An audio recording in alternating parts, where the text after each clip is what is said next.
Muito bem, vamos agora compor a nossa sala de visitas, pedindo, por favor, que ao centro se dirija José Renato Santiago, nosso palestrante de hoje. À sua direita, Edvar Gert, que é assessor da Secretaria de Planejamento e Desenvolvimento Regional.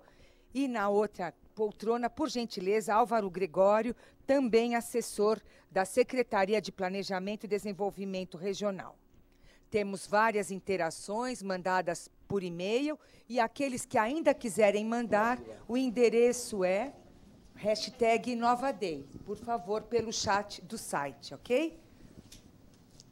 Por favor. Edvar e Álvaro. Começa, Álvaro?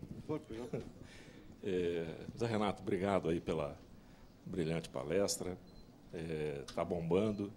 O público está todo aí perguntando, e já chegaram algumas perguntas, e que eu vou tomar a liberdade de ler. Uma é do Júlio Honório Giancursi, que pergunta como é possível, de fato, disseminar conhecimentos e experiências desenvolvidas ao longo do tempo dentro dos órgãos estaduais, com a finalidade de melhorar os processos de trabalho, com vistas a melhores resultados, driblando conceitos fincados há décadas e cujas mudanças enfrentam enorme resistência. Obrigado, Júlio, pela pergunta, né? E o Júlio comenta uma coisa que é verídica, a questão desses conceitos fincados ao longo dos tempos, né? Que são questões culturais, né? Quando a gente fala de órgãos públicos, certamente a questão cultural é muito forte, muito embora exista essa frequência com que pode haver mudanças por causa dos mandatos, né? Mesmo que mude radicalmente o mandatário do poder, não tem jeito, existe uma coisa cultural que fica impregnada, né? Então, essa questão cultural tem que ser considerada. Agora, existe uma série de situações, de boas práticas e soluções dentro dos órgãos que algumas vezes ficam deixadas de lado porque nós funcionários achamos que, não, essa prática era de outro mandatário, não vai pegar bem. Se eu sinalizar que eu vou fazer essa ação, não vai pegar bem porque é de outro. Então, algumas vezes, não estou dizendo que é o caso do Júlio comentou, o preconceito está em nós mesmos, e acharmos que eu não vou propor alguma coisa boa, algum resultado, alguma prática interessante anterior, porque isso pode sinalizar que eu estou contrário à eventual nova gestão, né? Então, esse preconceito cabe a nós tirarmos, né? Porque aquela coisa de achar que a gente não pode discordar, não pode ter uma opinião que é uma boa prática anterior, não sei, isso é até uma questão de responsabilidade que cada vez mais está impregnado no poder público.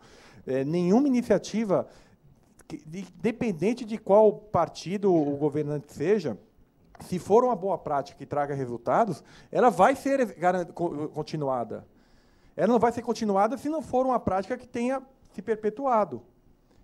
Algumas vezes a gente acredita, se for de outro, não vai. Os próprios candidatos hoje, eles falam muito isso, né?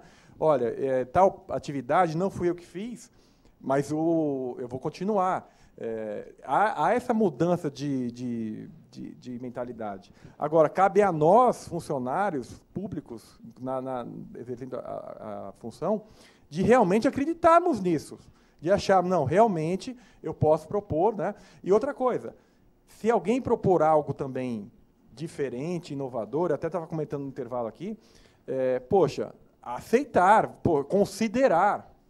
Eu não estou dizendo que a novidade tem que ser aceita de qualquer forma. Não, mas tem que ser considerada, tem que ser, né? Só dessa maneira a gente faz, existe um processo de melhoria, né?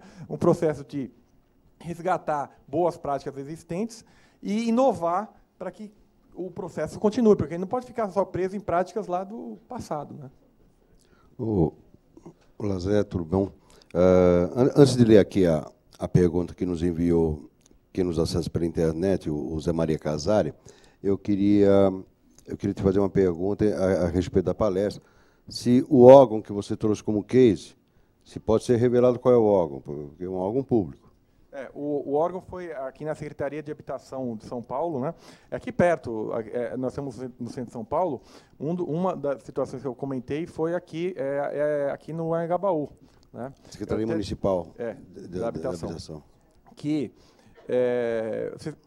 quem tiver a oportunidade de São Paulo, passem lá aqui no Anhangabaú, podem ver. Vocês vão até conseguir atravessar, porque não tem fila, não há fila. E, pessoal, é o seguinte, o mérito é todo da equipe lá de habitação. Todo. Dos funcionários. As ações foram feitas por eles. Bacana. Certo? Por eles. Eles que resolveram. Todas as coisas que eu comentei não foram propostas por mim. Houve iniciativas que potencializaram as soluções que foram desenvolvidas por eles. Pessoal, vocês, cada um de nós, podemos fazer. O negócio é essas coisas de trabalhar em grupo, considerar a novidade, não achar... É aquela coisa, é curioso, né, Álvaro, quando a gente fala alguma novidade, e alguma pergunta, e a pessoa fala não, e depois é que ela escuta, né? Uhum. Algumas vezes a gente fala não, aí depois é que vai escutar a pergunta. Acontece em todo lugar. Então, será que a gente está sendo assim também? Né? Já responde um não a princípio, mesmo sem querer, involuntário? Então, foi mas nesse exemplo, nesse case, quer dizer, nós temos aí uma mudança de processo. Qual é a mudança em termos de gestão do conhecimento? Foi uma mudança de modelo mental sobre o seu trabalho? Então, agora, o caso é o seguinte, as ações, né, a partir dos encontros, hoje, eles mesmos fazem os respectivos encontros para discussão. As próprias equipes. Que é aquilo que você colocou como as comunidades de prática e tudo mais? Eles se reúnem. Né? Uhum. Alguns se reúnem de forma mais agendada, de forma mais formal, outros nem tanto, mas existem, porque eles propuseram. Certo? Quando a gente se reuniu, alguma das perguntas era a seguinte, olha, que tipo de ação pode ser já inserida no processo de vocês, de forma que, nos diferentes dias que tenham atendimento, uma pessoa saiba o que aconteceu no dia da outra. Uhum. Eu podia informar por e-mail ao final de cada atendimento. Eu podia ter um sisteminha, um e-mail, para eu registrar. Certo? Existe hoje, eu nem comentei, existe uma ferramentazinha que foi feita super rápido, assim, super simples, que todo atendimento que é feito não programado, não agendado, é registrado também. Por quê? Porque eles querem ter esse levantamento e saber, poxa, por que ainda vem pessoas virem sem atendidas porque acontece, né? Todo órgão público acontece. Poxa, eu agendo, mas tem aquela pessoa que passou na frente da secretaria e entra. Uhum. Né, por qualquer demanda. E eles acharam importante registrar isso, até mesmo para dimensionar se precisa ter mais uma pessoa para atender. Eventualmente, porque havia questões operacionais que, poxa, ainda assim tem muita gente vindo. Poxa, será que cabe alguma ação específica? Então, hoje, eles mesmos registram. Eles pediram a ferramenta, eles colocaram, eles montaram, eles botaram em rede. Teve pessoas que chegaram e falaram, eu queria ver se eu acessava daqui da sede, da administração central, para já acessar. Quer dizer, eles já estão voando, né? Independente da iniciativa deles. Né? E esse é que é o ganho. Sim. Então, eles acabaram assumindo o comando desse processo. Tem que ser, né? Agora, o que eu fiquei assim, em dúvida é o seguinte, e o usuário desse modelo? Esse usuário foi convidado a participar, a discutir, a contribuir? Em algum momento ele foi ouvido? Como é que foi? Todos os funcionários da secretaria foram ouvidos. Todos. Não, o usuário, o cliente. Eu acho que eu comentei na apresentação, teve encontros com a comunidade, né? Então, por exemplo, lá, se vocês tiverem a oportunidade de ir lá, é um prédio, né, no lado tem um mezanino também, como aqui, tem um espaço lá, e que foi ouvido. Né? Por exemplo, quando a gente passou algumas atividades para a região, lá para ser feita em loco, nós perguntamos para a população também, porque tem uma coisa, a gente fica pensando assim, mas de repente vai facilitar porque está perto da casa dele. Tá, mas espera um pouco, mas quem disse que ele está em casa de manhã ou de dia? Uhum. Ele pode estar vindo trabalhar, então, para ele pode ser mais cômodo realmente vir até o centro, certo? Então, mas mesmo... Então foi ouvido. Então, e ele continua sendo ouvido? Essa que é, não pela pesquisa de satisfação, não. mas por esses grupos de encontro. Existe um espaço para eles contribuírem, né? Além dos espaços formais, né, que todo órgão público tem, né, tem ouvidoria, porque algumas vezes a gente acha que ouvidoria é só reclamação. Não, ouvidoria, muitas vezes, existem muitos pedidos de melhoria, né, de sugestão. Podia ter tal coisa, né? Para você ter uma ideia, tem até brinquedoteca lá, tem um espaço para criança, porque acharam importante, porque como eles vinham com crianças, com muitas crianças, o que acontecia? Onde é que essas crianças vão entrar?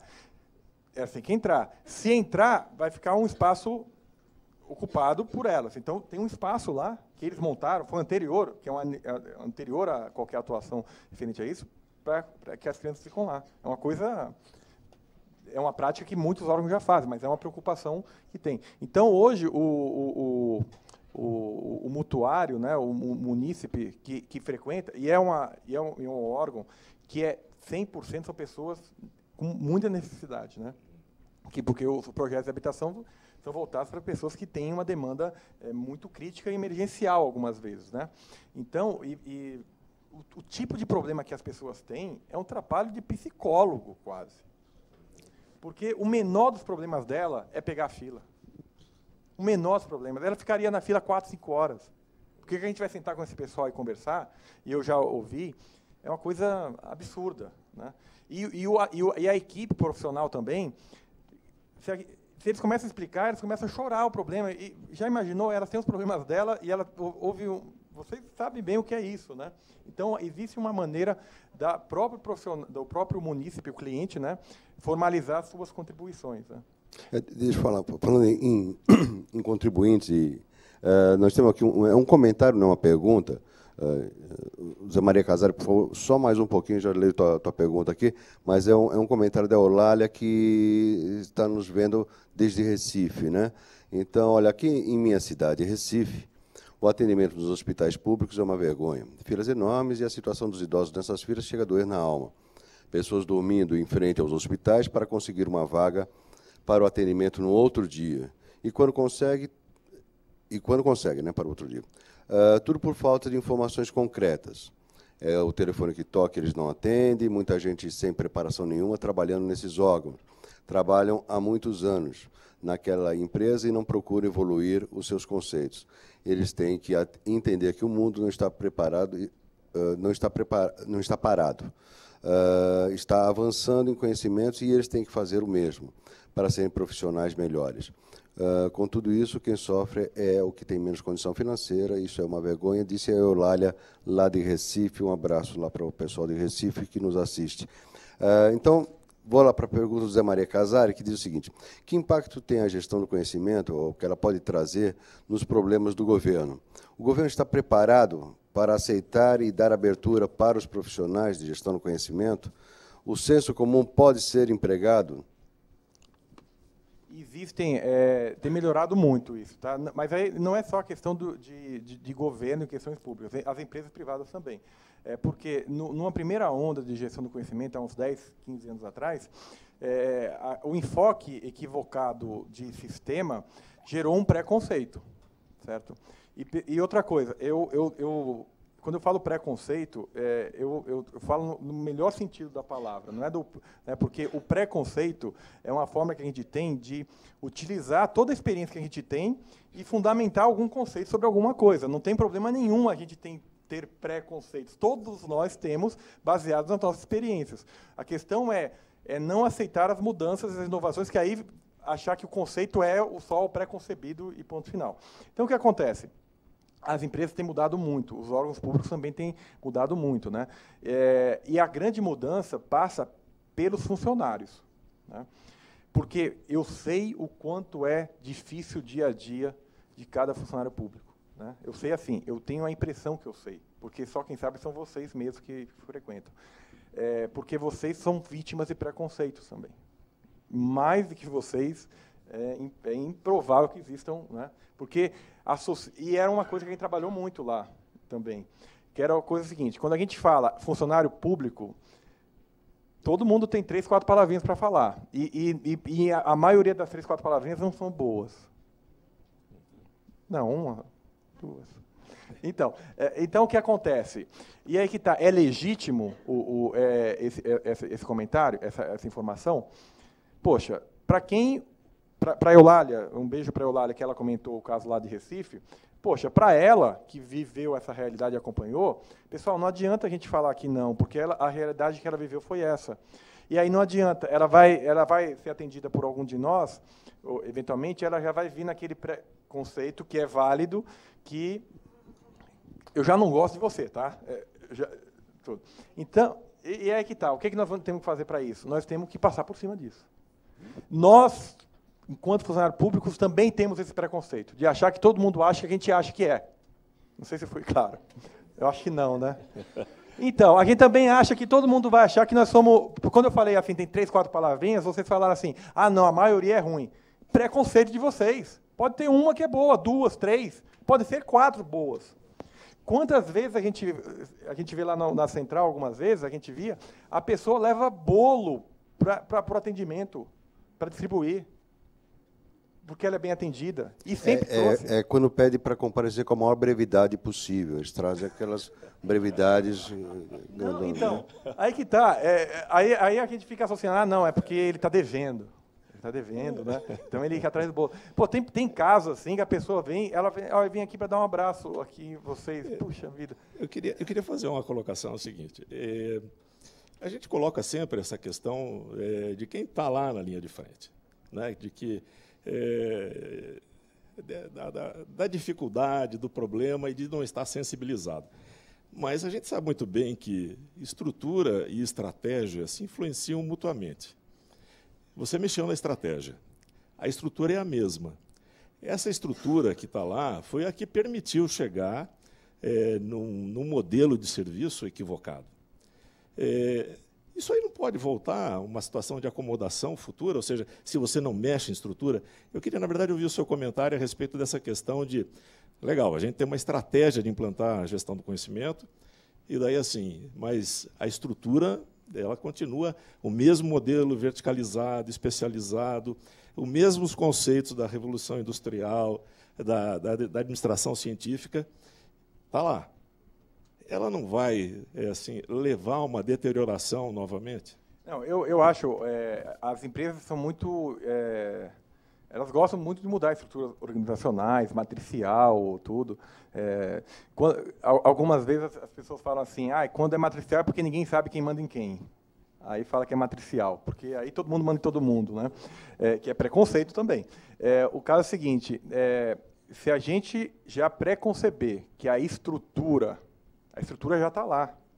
A cultura está lá há muito mais tempo, mas a estrutura está lá. Não podemos imaginar, definir uma estratégia para determinada estrutura, porque a gente senão fica aquela coisa, quase um personograma, né? Ah, não, olha, se a estrutura é essa, a estratégia é essa, se a estrutura é essa, a estratégia é essa. Sim, é isso mesmo, muda-se. A gente não pode imaginar o seguinte, para eu implantar a gestão do conhecimento, então eu tenho que ter uma estrutura não verticalizada, matricial, a gente tem que trabalhar com o que a gente tem. De acordo com a estrutura que usa, a gente vai usar iniciativas diferentes. Por exemplo, algumas situações, a gente tem um mandato. Existem áreas que o cara pode impor a condição. Ele pode impor simplesmente, vai ser assim e ponto final. Aí eu corro o risco muito potencial de quando o cara do mandato sair, o mandatário, de que área for, sair, deixar de acontecer. Por isso que o envolvimento tem que ser independente da estrutura organizacional. Você muda a estratégia de acordo com a estrutura existente.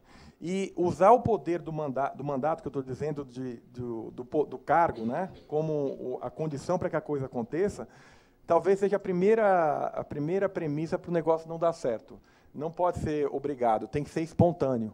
Certo? Aqui, por exemplo, aliás, vou até explicitar o que nós falamos no intervalo. Pessoal, tem que falar que não, tá? Vocês estão aqui obrigados? Não, tá. O lanche estava bom? Tava. Pessoal, olha, no próximo encontro vai estar melhor ainda, tá? Não, mas podem vir independente do lanche, tá? Então, aí que está.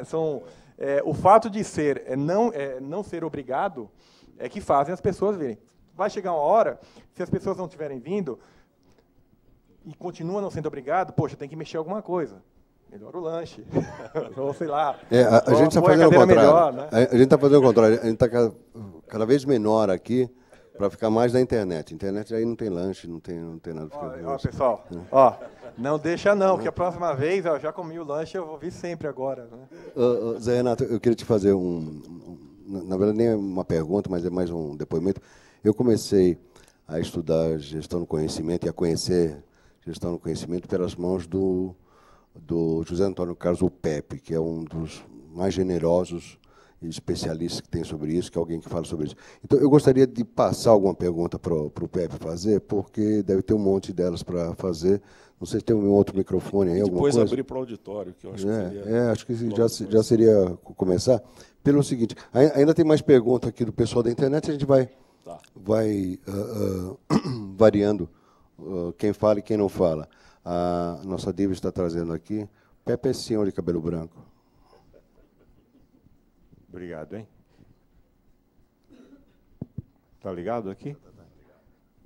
Tá ligado? Álvaro, obrigado aí pela oportunidade de passar o microfone para mim, ainda que daqui a pouco eu fosse tomá-lo na marra, mas, de qualquer maneira, a sua iniciativa foi espontâneo, não foi obrigado. Zé Renato, parabéns pela sua apresentação e eu diria que parabéns pelo seu trabalho que você relatou aqui. Eu acho que cada minuto que você poupou para uma pessoa que ficou dormindo um pouco mais em casa, um pouco mais com seus filhos, por tomar um café da manhã com seus filhos, acho que isso não tem preço no trabalho. Acho que isso é que gratifica quem se envolve de alguma maneira com o serviço público. E você foi na alma do negócio. Parabéns, que acho que isso aí é a maior gratificação que a gente pode ter, independente de recebimentos pecuniários, né? Acho que é isso daí. A pergunta que eu queria fazer para você, que eu tenho em mente, a gente tem observado, por conversar com diversos dirigentes públicos, pessoas que trabalham com serviço público, que o munícipe, o cidadão, ele é tão pouco provido de informações corretas que, às vezes, ele vai num órgão de direito sem saber se ele precisa ir naquele órgão, se é aquele órgão mesmo que vai resolver o problema dele. Ele fica quase que rodando de um órgão para outro na tentativa de resolver um problema.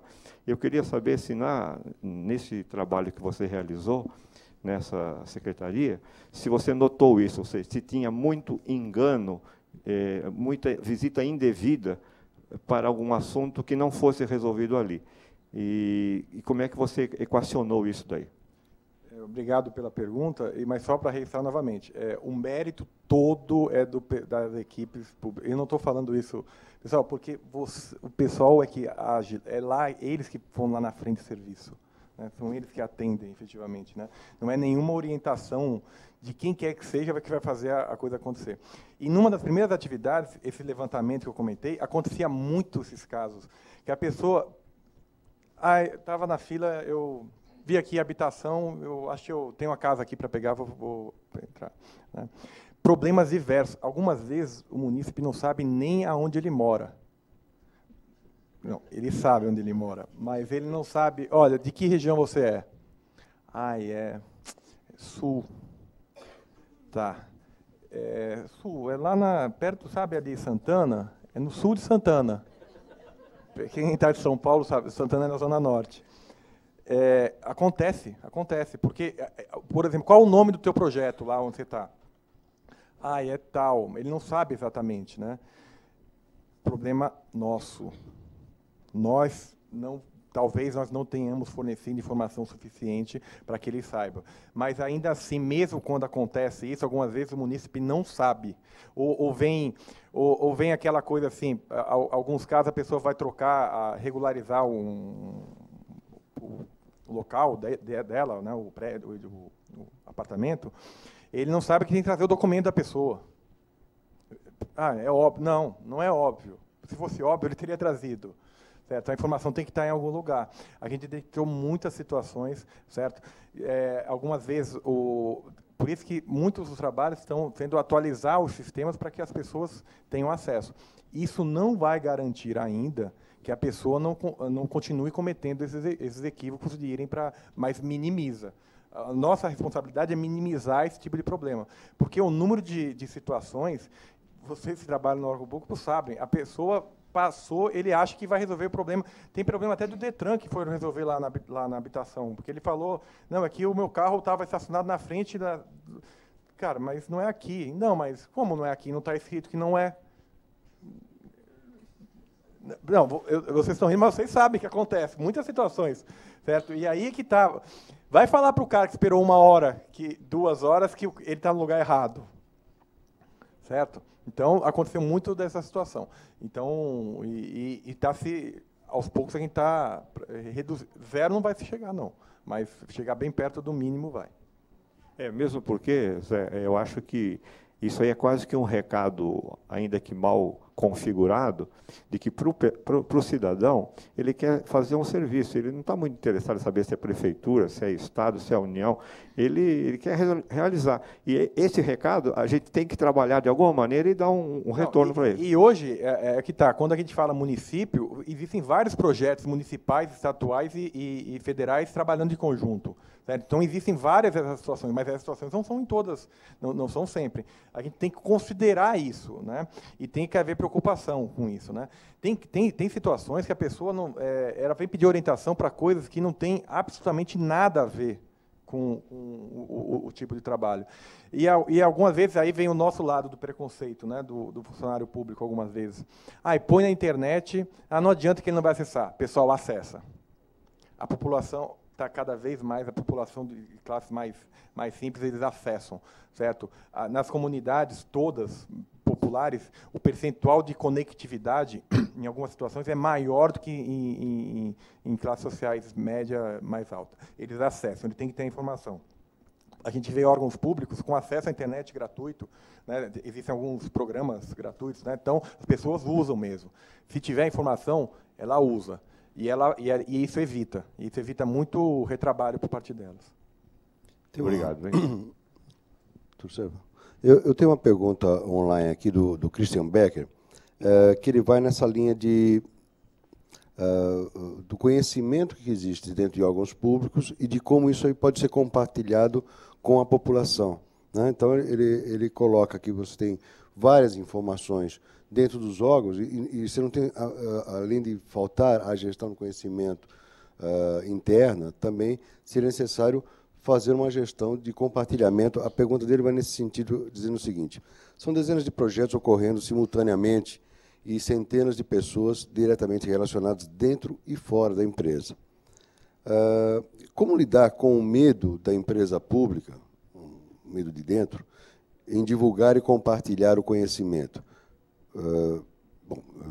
A gente já tem uma lei de acesso à informação, mas a gente está falando de conhecimento, então são coisas diferentes. O que é privilegiado se estamos trabalhando para a empresa pública?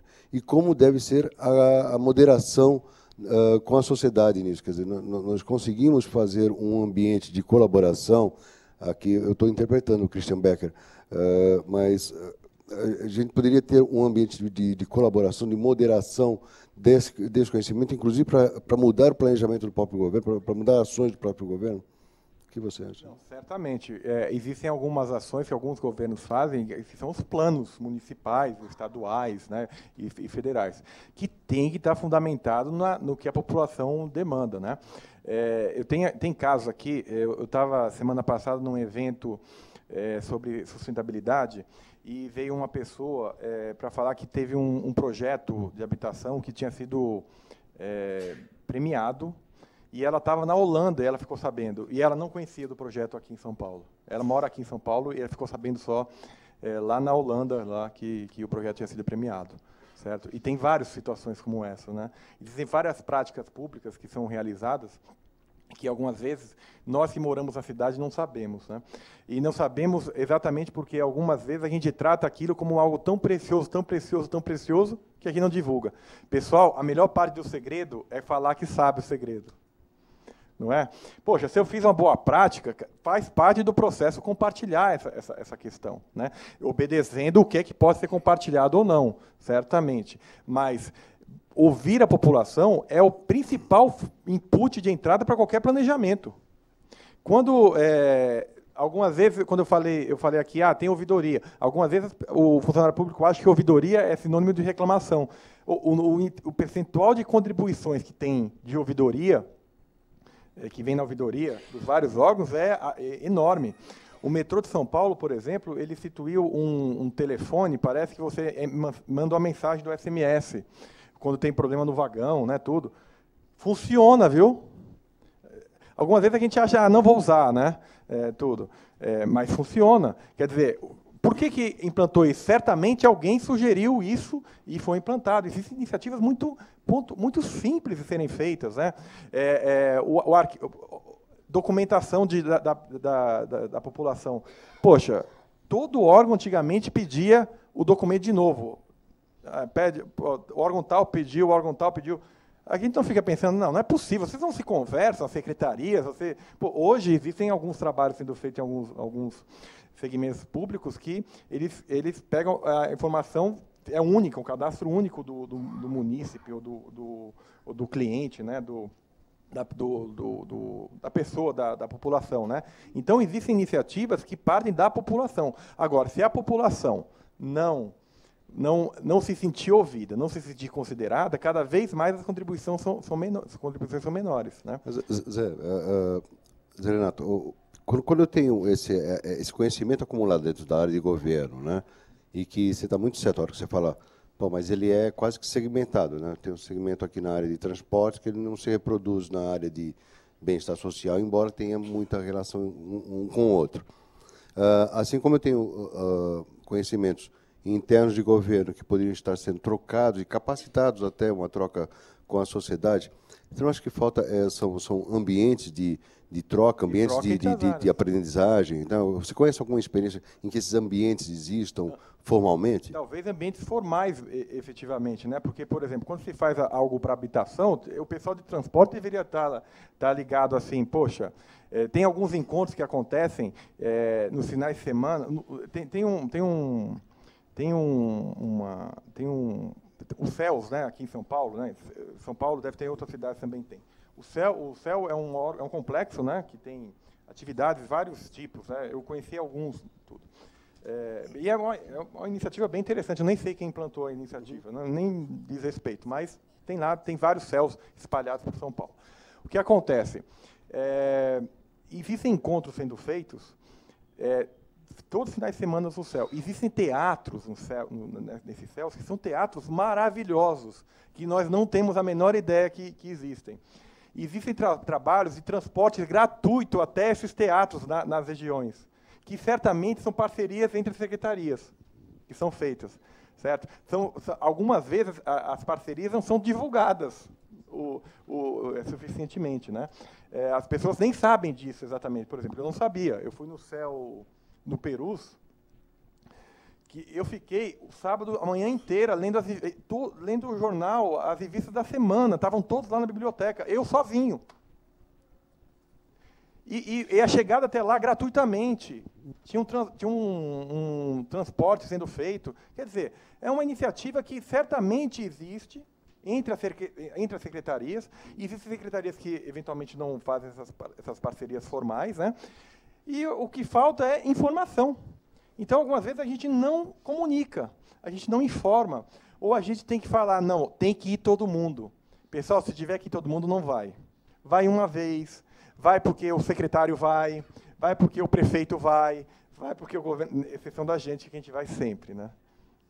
Mas vai porque tem autoridade indo, vai. Aí não é, aí é forçado. Certo? Então, existem muitas melhorias com relação a isso, mas eu concordo com você que, algumas vezes, o poder público é mapeado, né?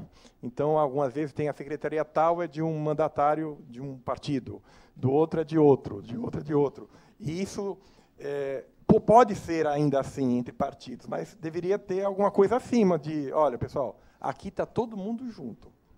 E aí vem de cima. O desenvolvimento de parcerias. Exatamente. Entre município, município e Estado. Eu tenho certeza que existem regiões, estados, que não existe parceria entre prefeitura e Estado. Não, e mesmo ou porque entre cidades próximas. E mesmo porque as parcerias é que sustentam qualquer coisa em termos de gestão do conhecimento. E é ganha-ganha. Você não vai fazer alguma coisa vertical, né? E é ganha-ganha. Você tem uma cidade aqui, uma cidade do lado da outra.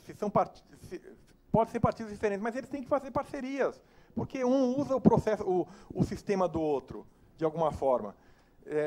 Mas isso está mudando. Eu vejo assim, o poder público tem cada vez mais permitido as mais associações independentes do partido, melhorado muito. Agora, cabe aos funcionários públicos também a potencializarem isso, a forçarem isso, a incentivarem isso, a cobrarem isso da sua chefia. Ter essa visão sistêmica, né? Você quer falar, Olivar? Vamos abrir para a plateia? Vamos lá. Alguém quer fazer uma pergunta? Sonawada, que é uma das nossas parcerias, a gente está falando de parcerias aqui, né? Vai falar primeiro o Pedro Dimitrov. De eu falar, porque é exatamente no tema que vocês estão debatendo. Na saúde. Na saúde, e não só a saúde, mas a metodologia de trabalho aí. Veja o seguinte, eu sou Pedro Dimitrov, sou médico sanitarista e sou secretário executivo do Observatório de Saúde da Região Metropolitana de São Paulo. Nós trabalhamos com 6 eixos lá: condições de vida e saúde, capacidade instalada, financiamento e gasto, força de trabalho, gestão do conhecimento e participação em controle social, que são os conselhos municipais de saúde dos 39 municípios da região metropolitana. Do que está sendo colocado agora na mesa e que toca diretamente ao que eu gostaria de contribuir, é a questão da gestão do conhecimento, né? Nós trabalhamos lá com o eixo gestão do conhecimento, com a visão de que, para a gente, interessa reduzir o tempo entre a geração do conhecimento e a sua utilização no atendimento à população. Porque, na verdade, o setor saúde produz uma quantidade enorme de conhecimento diariamente, o tempo todo. Acho que uma das áreas no mundo que mais gera conhecimento atualmente, tem mais dinheiro, é saúde. A todo momento você tem no Globo Repórter novas terapias e novos métodos de tratar doenças e coisas do gênero. Então, não falta conhecimento, falta que este conhecimento esteja no lugar certo, seja utilizado adequadamente e os profissionais tenham a possibilidade de utilizar esse conhecimento. Então, na realidade, o que eu queria contribuir aqui é que, para a gente, o fundamental é criar esta rede social de circulação do conhecimento. Esta construção desta rede que é o pulo do gato. Assim como está sendo colocado aqui dos céus, né? Quer dizer, tem o céu que está lá, que tem um monte de recurso, mas não funciona. Não funciona por quê? Porque não tem uma rede de gestão deste conhecimento, que existe esse céu, que existe essa oportunidade, que existe essa possibilidade das pessoas usarem e quais seriam os clientes potenciais, para que essa rede fosse construída atingindo esses clientes potenciais. Tá certo? No nosso caso é fácil. Então, é usar a rede para dar o pulo do gato e não a foto dos gatinhos, né? A pessoa está usando a rede para foto de gato. Mais ou menos, né? Por aí. Não para o pulo do gato. Tá, ok? Então, acho que para mim, essa é o eixo da discussão que nós temos que fazer. É como, para cada situação existente, você constrói a rede de circulação do saber. E esta rede, ela é uma rede social. Ela é com o padre da igreja, numa certa circunstância, é com o pastor da outra, numa outra circunstância. No nosso caso da saúde, ela é simples entre aspas, né? São os profissionais de saúde que estão lá na ponta, né? E a população envolvida no sentido de se autocuidar e coisas do gênero. Mas, ou seja, eu quero focar a questão que é difícil, que é a construção da rede de circulação do conhecimento para cada situação concreta que a gente está vivendo. Muito obrigado, Pedro. Grande participação aqui, o Pedro Dimitrov. Queria passar agora uma salva de palmas para o Pedro. A Sônia Wada, da SBGC, a Sociedade Brasileira de Gestão do Conhecimento, que é um órgão de nossa parceria aqui. Fiquei sabendo que teve até brindes no último Inova Day, que eu não estava presente, né? Mas, e tem aqui ela falou que ela trouxe para você. Deve ter guardado, Ela falou, ela me confidenciou, eu trouxe para mim também. Bem, obrigada pela oportunidade e parabenizar sua palestra, que acho que foi bastante interessante e importante aqui para a gente. Eu não sou muito da área pública, mas uma das coisas que eu acho que a gente poderia pensar, já que tem o problema da comunicação, é utilizar essas redes sociais que estão aí, né? Eu não sei até que ponto o setor público faz esse tipo de utilização dessas redes sociais para informar essas coisas que estão acontecendo, né? Acho que está todo, como você disse, todo mundo acessa, por que não mandar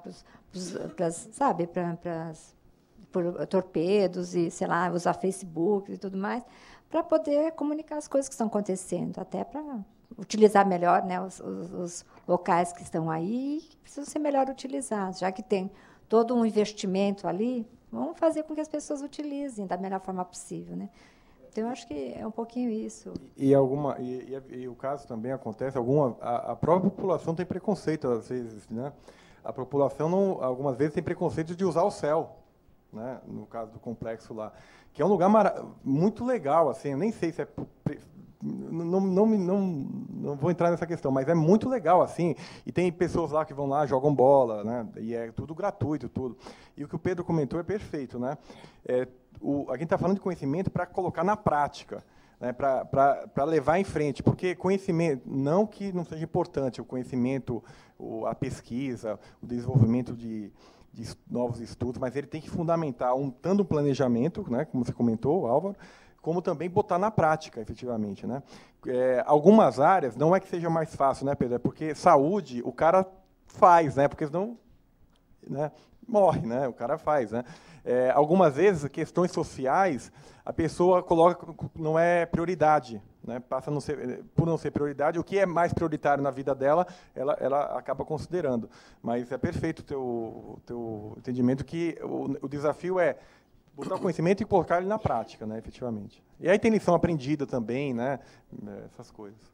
Eu acho que a gente vai ter que planejar para o próximo Inova Day, trazer mais poltrona para cá, viu, Diva?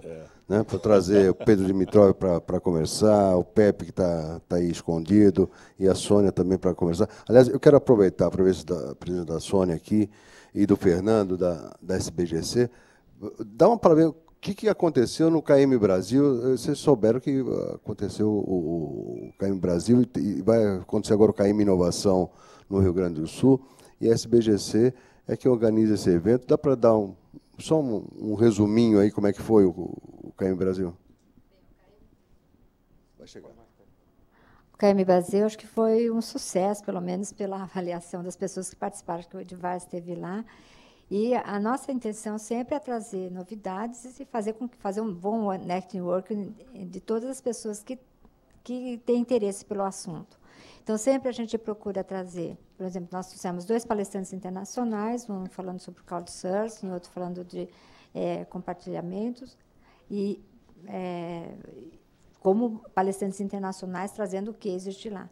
E a gente sempre faz painéis e convida pessoas que já para discutir um determinado tema, como vocês estão fazendo aqui. Então, são 3 palestrantes, o moderador, e eles vão falar um pouquinho das suas práticas e vai fazer um debate com o público. Então, a gente tem procurado fazer uma interação maior entre os palestrantes e o público também, porque eu acho que é importante essa interação, porque muita gente que não conhece o assunto ou quer conhecer melhor e, às vezes, não tem essa oportunidade de fazer essa troca. Então, a gente procura sempre trazer temas que sejam importantes para o público em geral. Nós temos, primeiro, feito sempre um levantamento para verificar que tipos de temas eles gostariam que a gente fizesse abordagem. Isso a gente tem feito com uma certa frequência. Isso está trazendo um retorno interessante, porque agora a gente está, primeiro, entendendo o que eles querem para tentar trazer as pessoas que pudessem falar e discutir o tema com as pessoas que são nossos associados e o nosso público como um todo, né? Isso é a nosso propósito. E aí, claro, que a gente faz o KM Brasil, que é um evento, um congresso anual, mas a gente também faz outros tipos de eventos que não só esse congresso. Por exemplo, esse que nós vamos fazer, que é o KM Inovação, que vamos fazer em Curitiba, depois o KM Sul, que a gente vai fazer lá em Porto Alegre, é um pouco regionalizar também essa ação nossa, para não ficar só aqui em São Paulo. A gente também tem um congresso também, que é o Congresso Nacional de Gestão do Conhecimento na Esfera Pública, que é mais voltado para o pessoal da área pública, que acho que é bastante interessante, mas a gente tem feito isso mais em Brasília, né? Então, mas acho que vocês já participaram, e acho que também é um evento interessante, porque aí já se discute mais problemas mais internos ao setor público. É muito interessante mesmo. Para quem não conhece ainda, o KM é o Knowledge Management, é um evento da SBGC. Esse que aconteceu agora em 2012, o tema foi qual, Sônia? É aprendizagem. Aprendizagem. Foi. Conhecimento e aprendizado colaborativo. Isso. Que foi um dos temas escolhidos para esse ano. Os próximos, então, vai ter o KM Inovação em Curitiba, em setembro agora. É isso, dia 19. Com a presença da Ana Neves, a nossa portuguesa que deve estar nos assistindo, a quem eu mando um grande abraço, está lá de Lisboa, vem para cá falar, como gosta de falar o Pepe, na língua portuguesa, Ana Neves é uma das maiores celebridades em em gestão do conhecimento, e é verdade. E eu se devia trazer ela para São Paulo também, né? Então, ela vai fazer Curitiba e vai fazer Rio Grande do Sul? Isso. Então, nossos amigos lá de Porto Alegre também poder ver isso daí. Nós já trouxemos já, né, a Ana Neves. Vai trazer toda hora. Tá bom. É muito bom, é bom vamos conhecer. repensar no próximo É bom rever a Ana Neves, sim. Ela é ótima. Bom, já fizemos nosso merchan? Então, já fizemos um merchan aqui envolvido. Só deixa eu falar, mas nós vamos fazer também um KM judiciário, que vai ser em novembro, tá? Em Brasília também. Porque é um setor que está demandando bastante, então a gente pretende fazer um lá também. Tá. Obrigada então, pela oportunidade. Que isso, você é nossa parceira. Bom, tem alguém da plateia?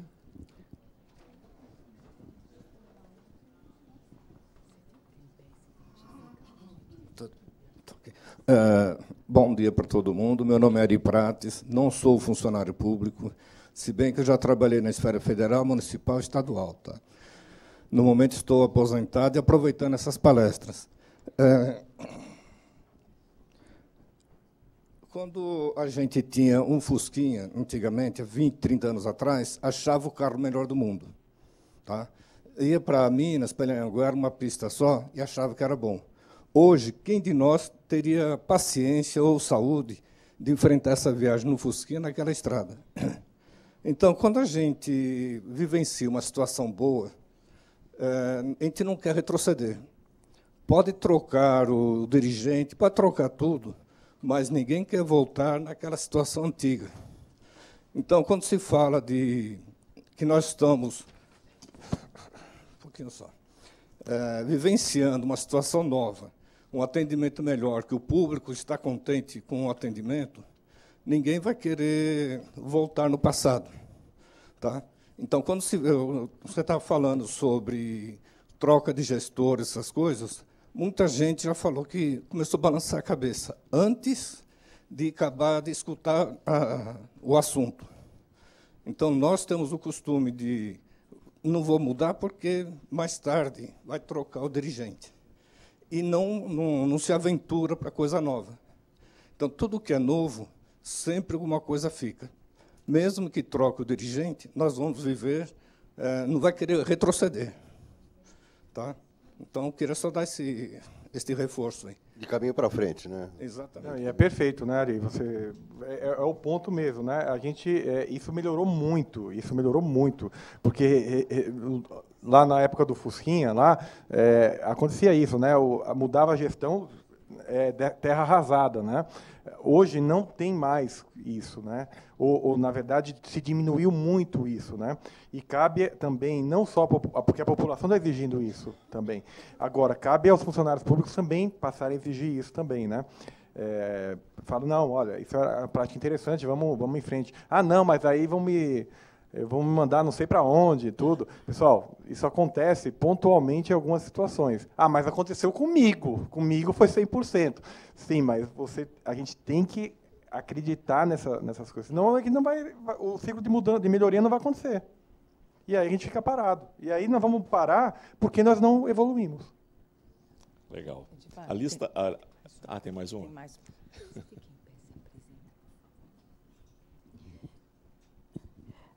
Bom dia a todos. Parabéns pela palestra maravilhosa, né? Eu sou Helena Kleiner, eu sou neuropsicóloga e pesquisadora da área de doenças neurodegenerativas. Então, me interessa muito a palestra, a intervenção, né, do doutor, e parabéns também pelas informações, porque o que eu vou falar tem a ver com o que ele disse. A questão da inovação, da gestão de conhecimento, quando o órgão que vai ser modernizado, vamos dizer assim, entra em contato, existe uma posição de defesa da maioria das pessoas. Normalmente acontece isso porque as pessoas estão em suas zonas de conforto. Eles estão perpetuando ações, atividades, atitudes, vícios, enfim.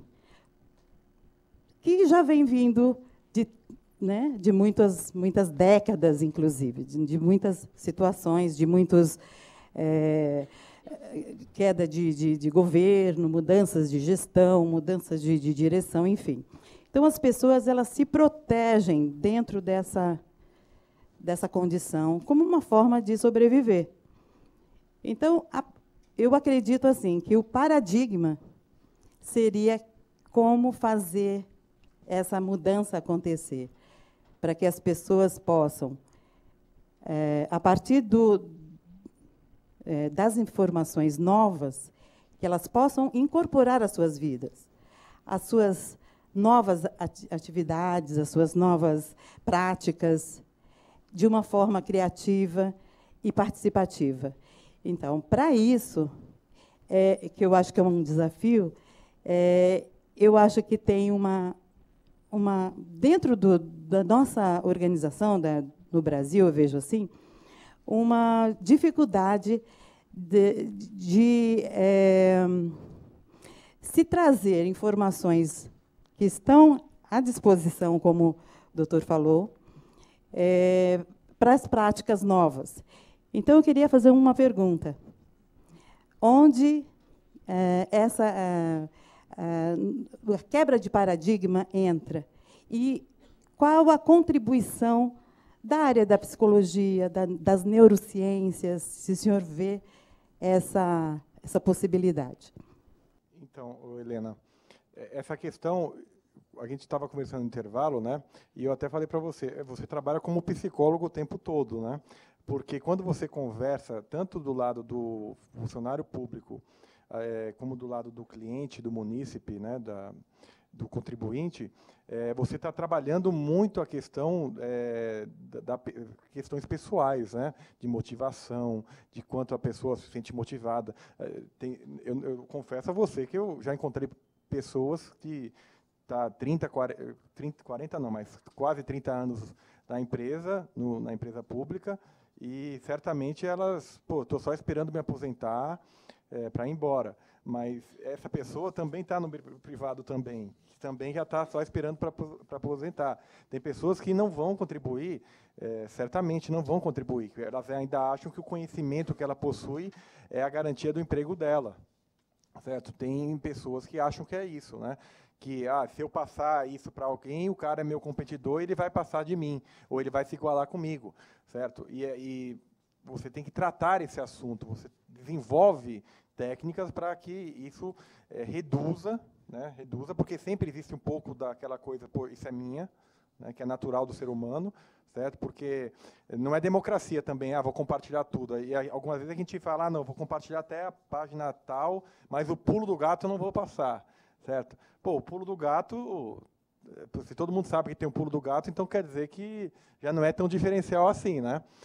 Então, quando a gente começa a entender isso, e é um trabalho muito psicológico, né, de análise, de conversar com as pessoas, de indicar esses conceitos, né, e saber que você não vai atingir 100%, porque vão ter pessoas que não vão, e não é porque elas não compartilham que elas não têm essa importância na instituição, né, porque pode ser que realmente ela seja dessa forma mais ela mesma, não compartilhe, mas ela realmente é importante naquela atividade, né? Então tem muito de psicologia para ser, né? Mas sem o discurso fácil, né? De falar, pessoal, vamos ficar compartilhando que é importante. Não, compartilhar para quê? E associar com objetivos e com metas, né?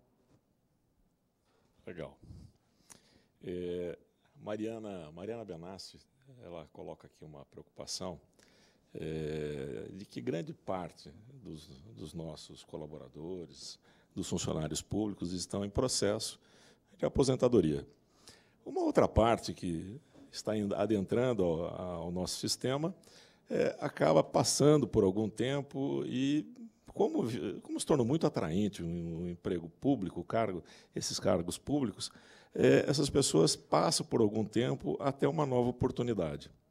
Ou seja, de um outro concurso e acabam não permanecendo naquela área pela qual ela participou do concurso.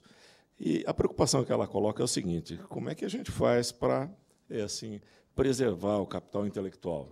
uma vez que parte está se aposentando, parte percebeu que um emprego público é um emprego que traz estabilidade, traz boa remuneração.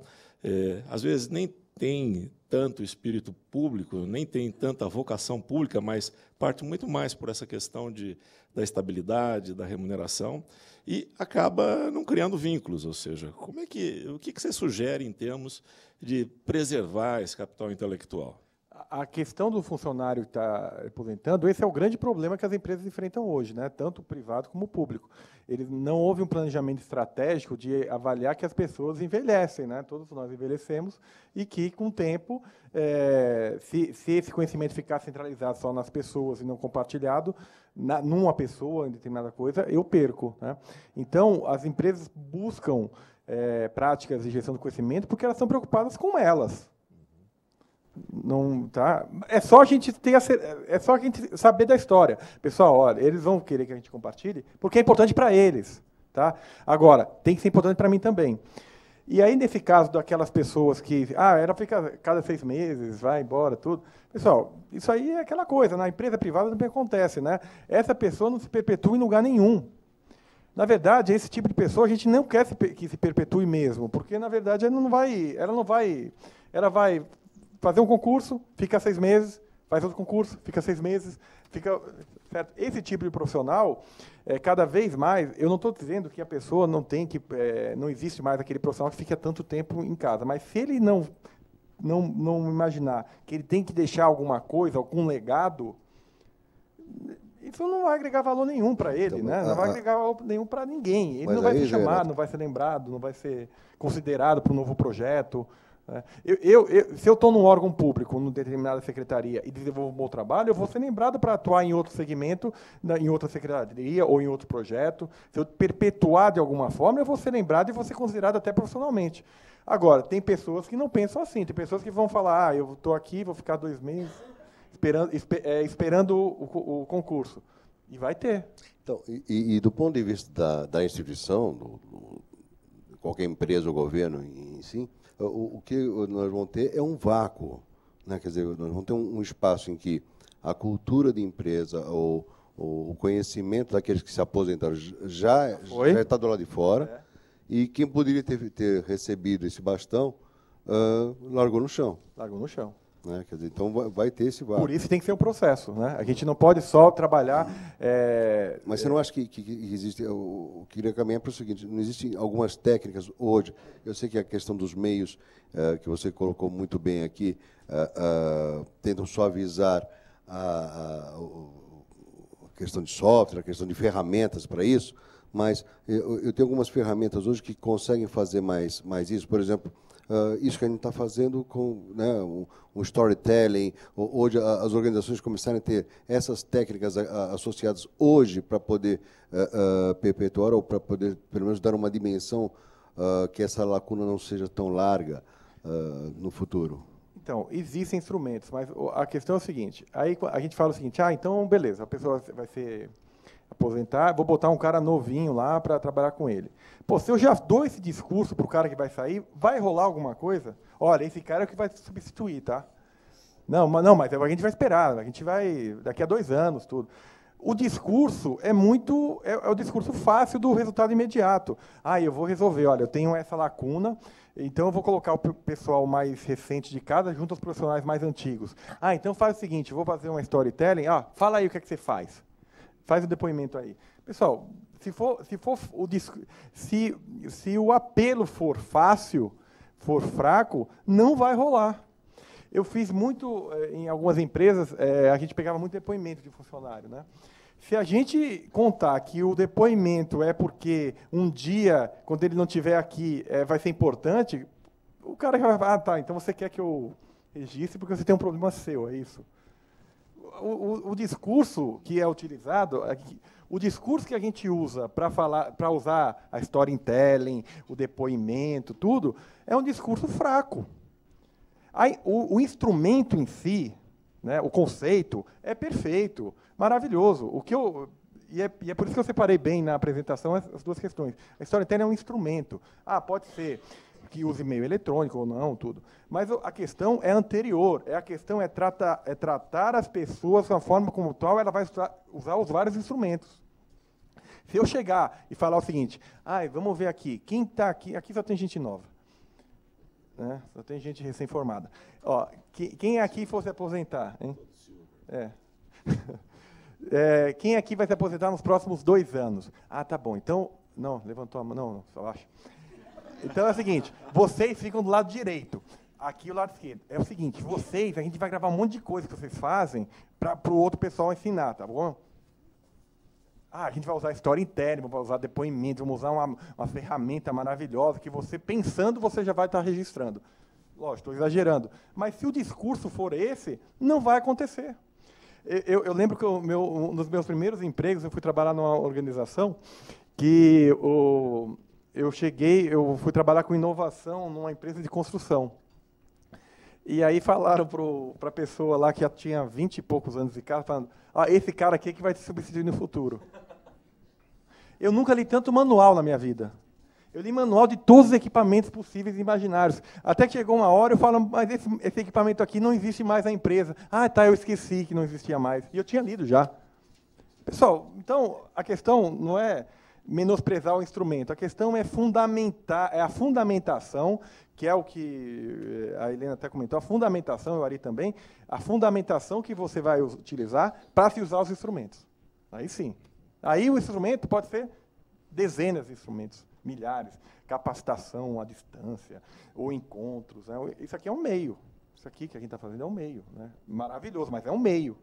Vai ter organização que isso não rola, porque o cara não vem. Né? Mas é isso. Legal. Posso? Tem uma outra questão aqui. A gente percebe que tem um hiato de gerações no serviço público.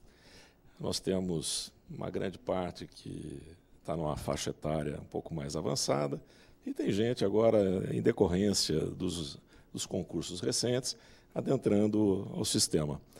E daí, tem uma pergunta aqui da Marília, que provavelmente deve ser geração Y, e ela está perguntando assim, como é que ela faz para trazer essa ideia para a área onde ela trabalha? Ou seja, numa organização que tem faixas etárias com valores, interesses distintos, como é que ela faz essa abordagem?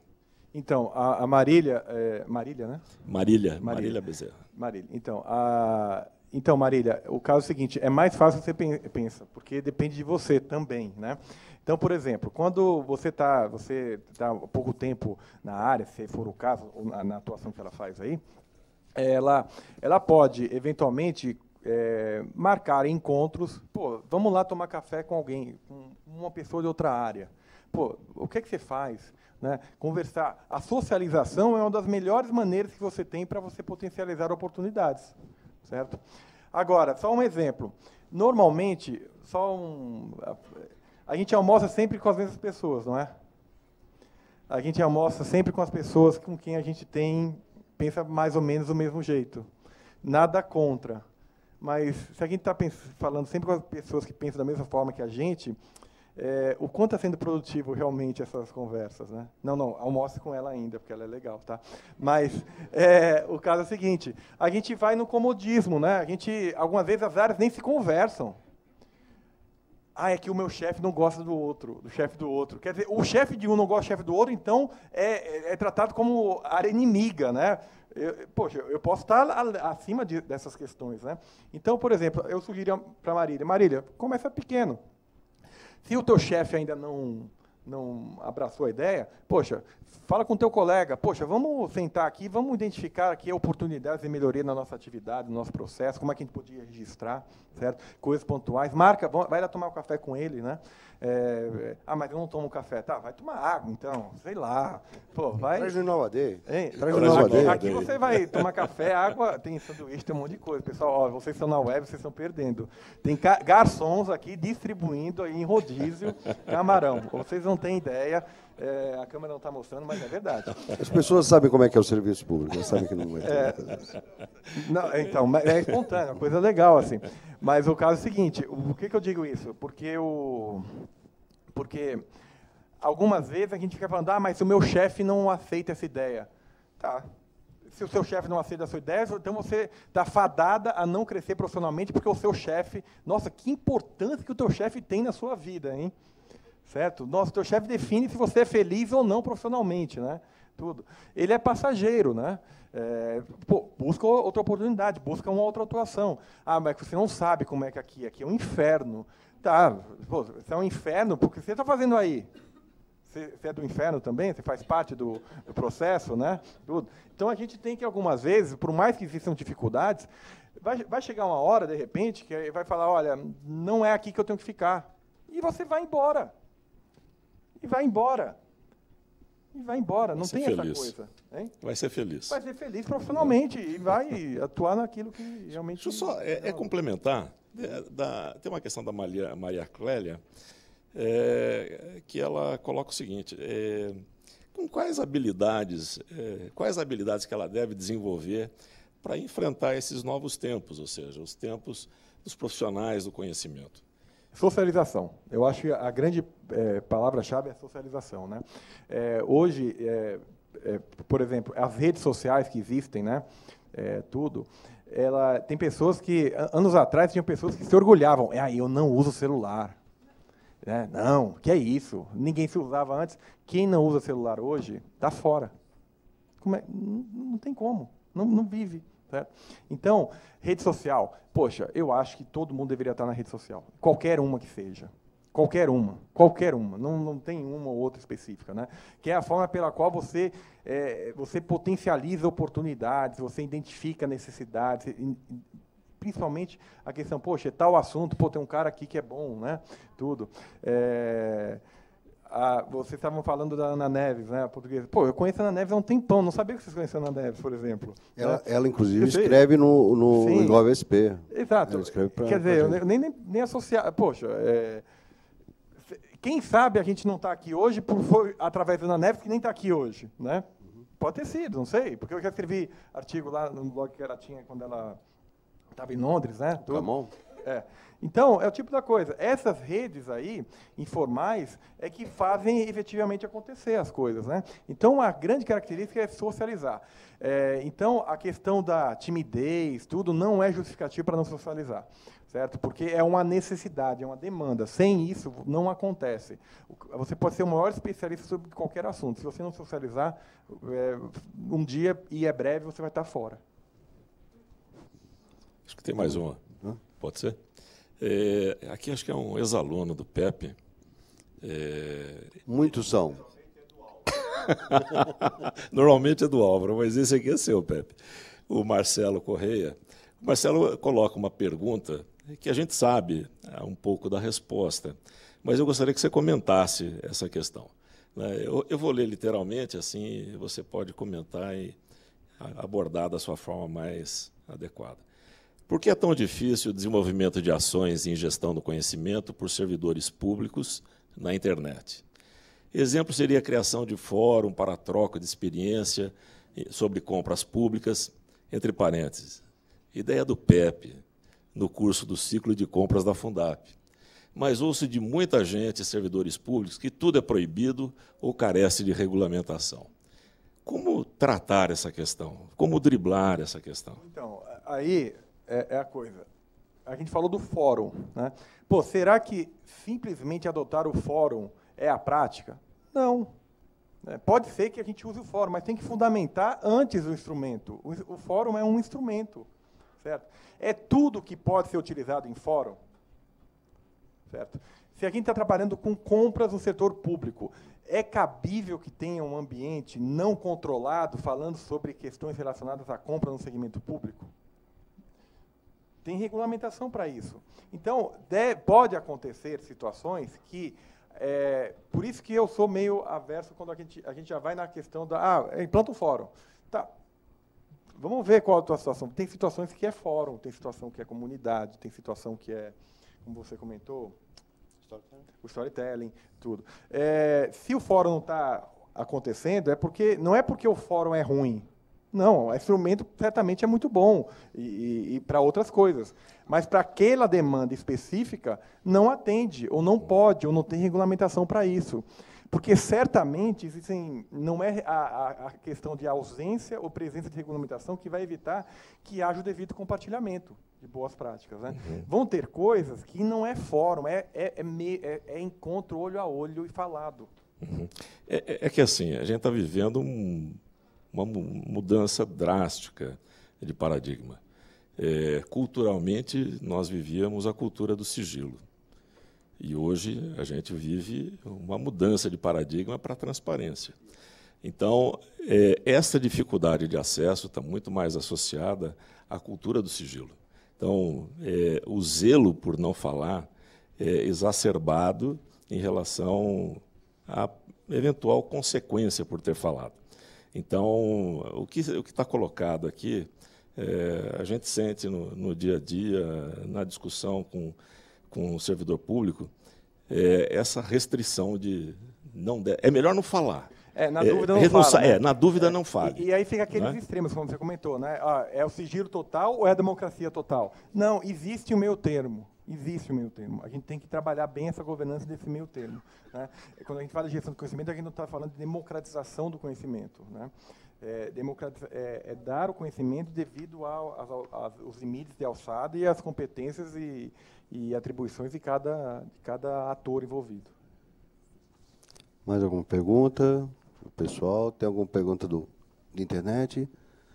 Bom, então a gente pode fazer o encerramento. Queria devolver a palavra à Diva e agradecer muito e com toda sinceridade ao José Renato Santiago, que esteve aqui conosco essa manhã. Muito obrigado, Zé. Muito obrigado. Agradecemos muito a presença de todos que vieram até aqui. Dia 28 de setembro temos um novo encontro. Aqueles que nos assistem à distância também, muito obrigada por estarem conosco. Daqui a 10 dias, a palestra do José Renato Santiago estará disponível para que vocês que estão à distância, aqueles que estão aqui também, reúnam as suas equipes, façam essa informação chegar até todas as pessoas, para que a disseminação da informação seja cada vez maior e várias pessoas ganhem com isso. Muito obrigada, até setembro, um abraço a todos.